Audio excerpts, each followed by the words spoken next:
Obviously, it's had some stick over the years, the Bradford Beckers. You all right? Yeah, the Bradford Beck. Hello, my name is Martin. Welcome back to another video. This is... James. Hello, James, and this is... Timmy. Jimmy the dog. Timmy! We'll see more of him in a bit. It's a back end of winter, very early spring day. First of the little bits of warm spells. We're actually in double figures, aren't we? So, it's another one of James's specials. Where have you bought us this time? So it's called Wycoller Village. Wycoller Village, and there's a lovely old hall here. The camera is currently in the Wycoller Beck. Tell you more about that in a minute. This is the Clapper Bridge. Okay, so where are we this week? Well, as James says, we're in Wycoller. It's about 35 miles north of Manchester, not too far away, and the nearest sort of town is Colne. And we're in Lancashire here.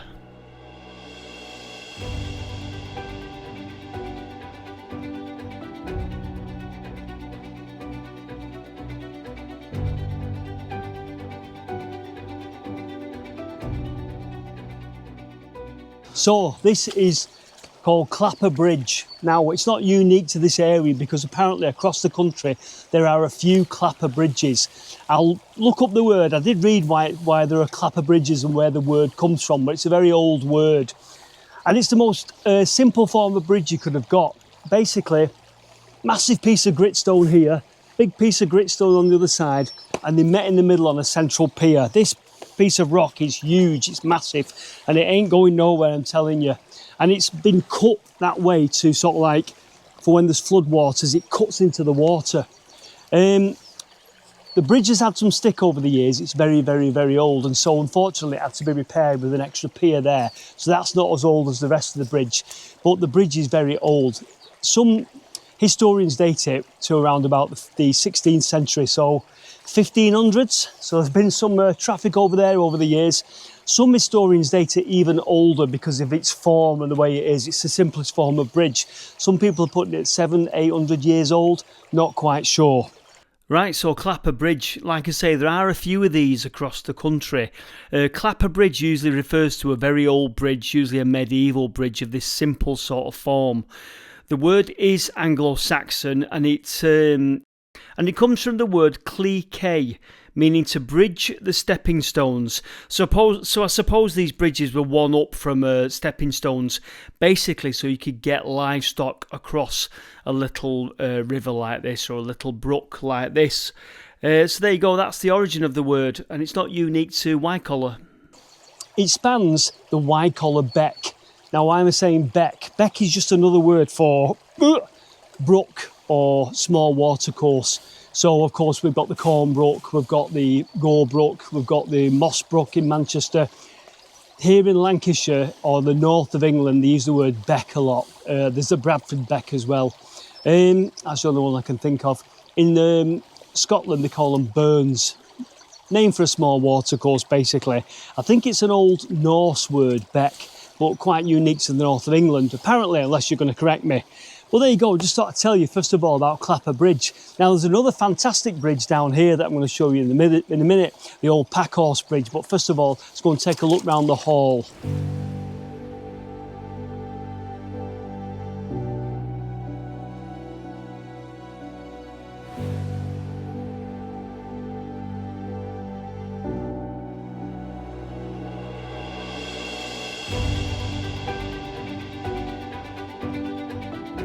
Right, so here we are, Wycoller Hall.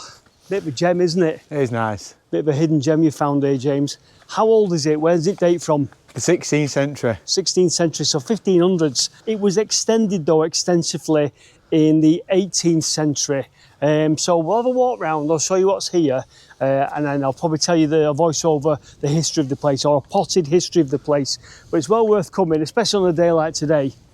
Okay, so there's been a house on this site since the early 1500s.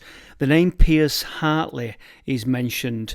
However, what you're looking at today has got its origins in the late 1500s, 1590s they're saying, because there was extensive alterations later, but I'll tell you about those. So kind of looking at 1590s when some of this was built. So this is about as inside the hall as you can get. Absolutely wonderful, isn't it? This thing here is amazing. Look at this. Look at this. Now, I've got a drawing to show you, and it's only a drawing because unfortunately, unlike Wycoller Hall, there were no photographs around when this was in its heyday. So there's a drawing to show you of this and how it used to be. Just take a look at this.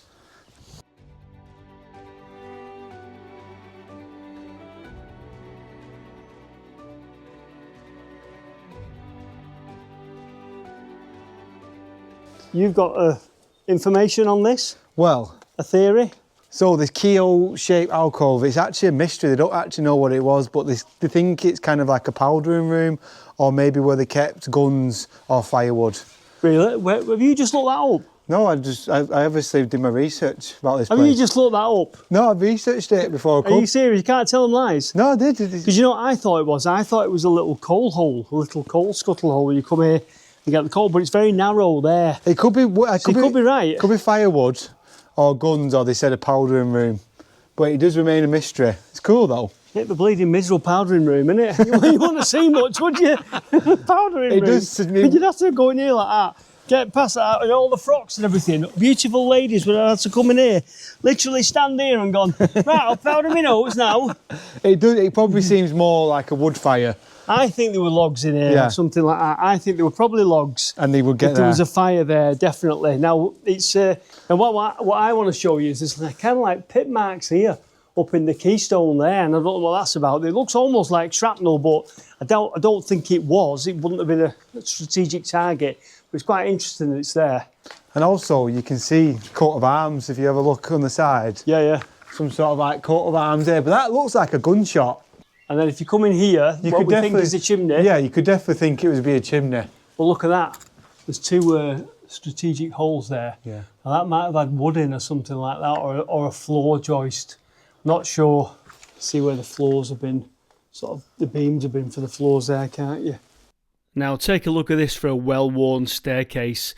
Just look at this. Look at the way that's been worn away. That is incredible, isn't it? One of the reasons I think why it's so worn away is clogs. And they had metal on the bottom, didn't they? So it's probably had hundreds of years of clogs going up and down there. Amazing. And then I think we're above the fireplace here. Now, remember when I mentioned to you Piers Hartley? Well, he had a daughter, Elizabeth, and she got married to somebody called Nicholas Cunliffe in 1611. They had quite a few children, and it looks like the rest of the Cunliffes came and settled at Wycoller in the 1720s because they lost their ancestral home to debts.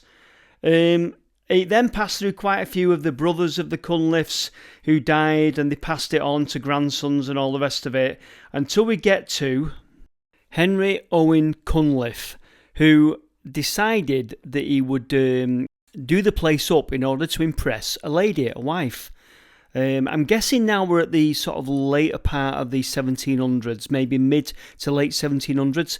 Anyway, doing the place up worked. He got himself a wife and they settled there. And a lot of what we see today was done by Henry when he did that renovation project, these window frames and everything. And I don't know to what extent he changed the place, but he did. So he was happily living here with his wife. However, there was just one problem. He was a bit of a keen sportsman and also a bit of a gambler. And he ran up some quite heavy debts. So the story will be continued. So the hall apparently has two ghosts that apparently are here at night.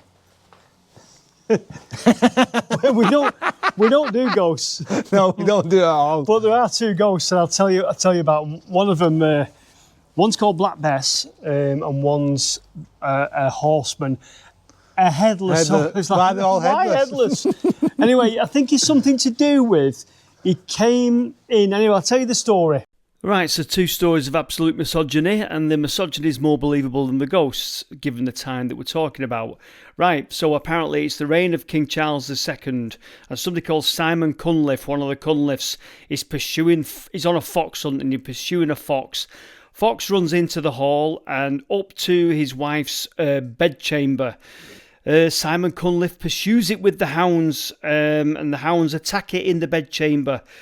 His wife's frightened to death, and the horse is upstairs now as well, and that's in the bedroom.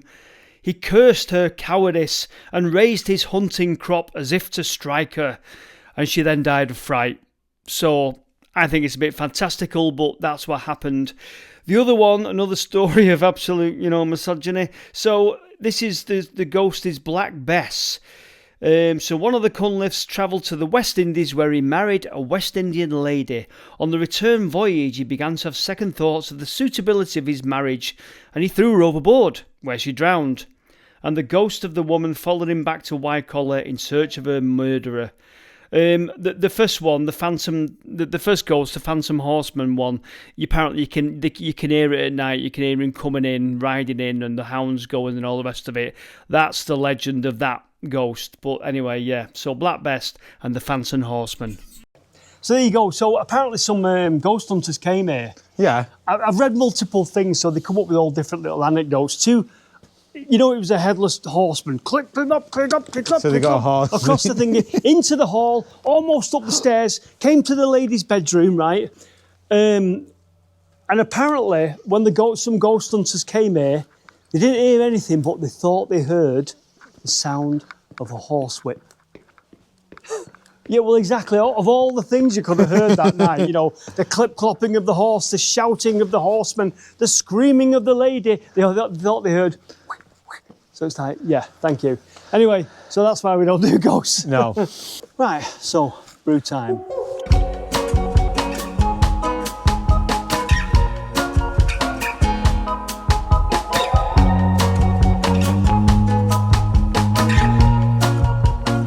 I've picked a nice spot, haven't I? I have.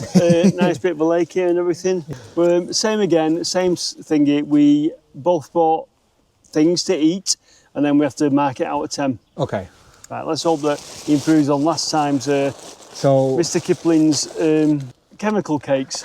What's this? So it is egg custards. Egg custards, lovely. You can't beat an egg custard. I do like an egg custard. Should we make the brew as well? Yeah, go on then. Do you want to see what I bought? Yeah. It's just off camera here to one side. Lemon curd iced buns. Bit sickly that one. You got that? It looks a bit sickly. It's unusual for me to look at. I'm more of a custard man. But anyway, yeah, we'll see. I could win this then. There you go, Tim.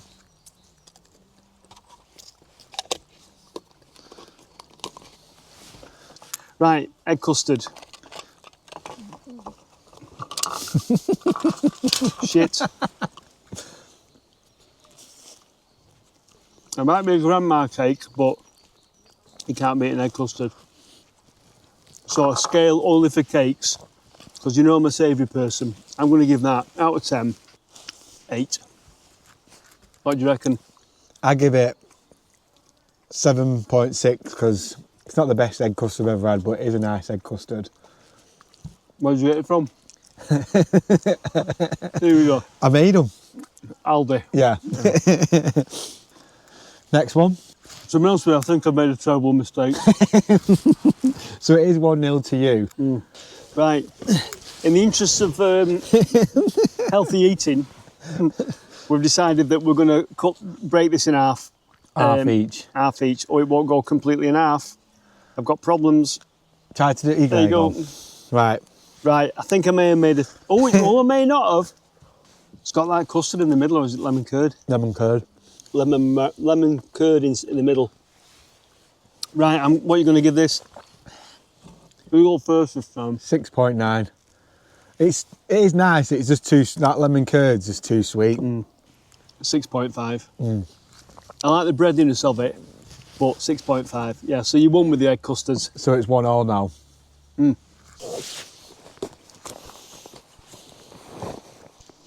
Oh, you'll get splinters, somebody will say, won't they? Right, so this is the Packhorse Bridge. It's just down from the Clapper Bridge, the Packhorse Bridge, otherwise known as Sally's Bridge. And that was one of the residents of the hall that are just behind the camera. Very unique, very old. This one is equally dated to the 15th century, and again, some historians say it's 13th century. Now just nearby is a little visitor centre, and I spied this picture through the window. It was closed at the time, unfortunately. I managed to take this picture of the picture. Look at that, isn't it incredible that? Now I wouldn't like to date it, I would say maybe late 1800s, early 1900s, but I think that's a cracking picture. It's just unfortunately poor quality because I've had to take it through a window, but I wanted to show you that. It's brilliant. When you look at the top, I'm going to show you the top in the middle. It's equally worn away, that groove in the middle where thousands of people have walked over it over the years with clogs on, most of them with clogs on. That's what contributed to that dip shape in the middle. Anyway, quite unique in that the arches are unequal. Looks like there's been a bit of subsidence on that side over the years. And it's also thought, it says there's cut marks in the stone, and they thought the stone was brought off the local hills and brought down here to build the bridge. But absolutely amazing, and it's a bit of a privilege to touch it, to be honest with you. Again, water dynamics, it's got the cut there. Even though Wycoller Beck is only a tiny little river, it can flood, and it needs that what they call it, what cuts into the water and sends it through each individual arch. Don't know what the stone is, but absolutely beautiful. This side is quite, like I say, this side is suffered a little bit of subsidence over the years, I think, unless it just went like that when they were building it. But what an amazing bridge, and what a privilege to see it. Now, there's a connection to two works of fiction here at Wycoller. The first one, I have to read it. Fans of the film The Railway Children, starring Jane Eyre, may recognise the bridge. I presume they mean the Packhorse Bridge. In a sequence from the film, Bobby is seen sitting on the bridge, Jenny Agata's on the bridge, and Dr. Forrest is driving his pony and trap through the ford. Okay, so clock this. Here is the ford. In the distance you can see the hall and then the little road, and as we turn round you'll see the Packhorse Bridge. And I'm going to show you the actual sequence from the film, 1970.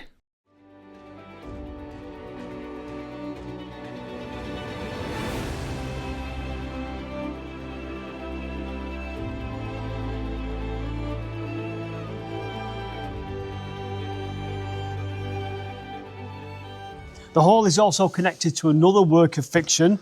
Who is it? Charlotte Bronte. Charlotte Bronte. Tell us what it is. So I think in some of her descriptions in the book, it sounds like she describes coming to this village and hall in some of her books, but they can't be 100%. I've got to admit, I've never read any of the Bronte sisters, but apparently in one of the books, Charlotte Bronte describes a fictitious place called Ferndean Hall, and apparently it's this. Wycoller Hall is the inspiration behind Ferndean Hall. Right, so are you ready for the third instalment of what happened to Wycoller Hall?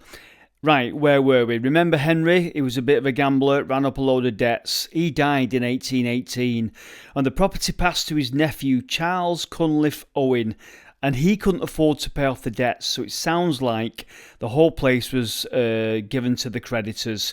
Sounds like they've stripped the place out, paid off all the debts, and then this has probably took a few years, and then the hall has passed to the shell of the hall has passed to a distant relative, Mr. John Oldham. So we're now sort of like mid to later 1800s now. The hall is now crumbling, it's unoccupied, and this family of Oldhams that are distantly related to the original family flogged it off. They flogged off the stone because it would have been good quality stone. Some of the stone went to build local buildings, houses and things like that, and apparently some of it went to build a mill in nearby Trawden. So how much of it actually contributed to the mill, I don't know, but it sounds like they flogged it off. And there you go. In 1948, there was the Friends of Wycoller Hall was formed, and I think people have done a lot of restoration work over the years to get it sort of looking the way it is now. But I think it's quite beautiful, to be honest with the way it is now, and there's just enough of it for you to make out how it would have been. There you go. That's the potted history. Right. Well, there you go. That was a good one, James. Wycoller Hall. Do you want to James's gems? You like it? You did well there, yeah. You like it? Yeah. So we're going to bid you farewell. From the heart of Lancashire. We're from the heart of Lancashire. Thanks very much for watching. Take care. And us three, or us four or five, will see you in the next video. Bye for now. See you in a bit. Are we off to the pub?